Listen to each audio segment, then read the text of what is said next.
রাজ কেমন শুভ as husband? Amazing.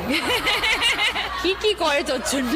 সকালবেলা ঘুম থেকে ওঠায়, কফি করে ওই কফিটা নিয়ে আসে। এটা অবশ্য আমার বড় করে, আমার কলকাতায় যখনই আসে কফিটা করে দেয়, ভাল লাগে কিন্তু বেশ। 26 বছরের নতুন বর আমার।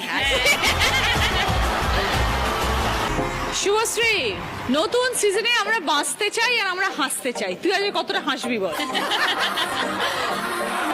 যতটা হাসাবে অবশ্যই ততটাই হাসবো। আচ্ছা, নতুন ছন্দে নতুন জীবন কেমন লিখছো? আমি অলওয়েজ বিয়ের আগে শুনেছি যে বিয়ের আগেই ঠিক আছে, একদম বিয়ে টিয়ের কথা বলিস না। ইভেন আমার মারাও বলেছে যে একদম বিয়ের কথা ভাববি না এখন। বাট আমি সবাইকে বলবো যে যারা বিয়ে করার জন্য ready, please go for marriage. মানে marriage is an amazing institute. বিয়ের পর সংসারে কি কি দায়িত্ব নিয়েছো? আমার শাশুড়ির ডেড এগেনস্টে, মানে কোনো দায়িত্ব নেওয়া যাবে না। আমি যেন একদম রানীর মতো বসে থাকি। কিন্তু আমি জানি শুভ খুব ভালো রান্না করতে পারে। আমার এটাই ইচ্ছে ছিল যে বিয়ের পর অ্যাটলিস্ট আমার যে রান্নার ন্যাকটা সেটা বাড়বে, বাট আস্তে আস্তে দেখছি ওটা আমার ইচ্ছেটাও কমে যাচ্ছে। আমার আর ইচ্ছেও করছে না রান্না করতে।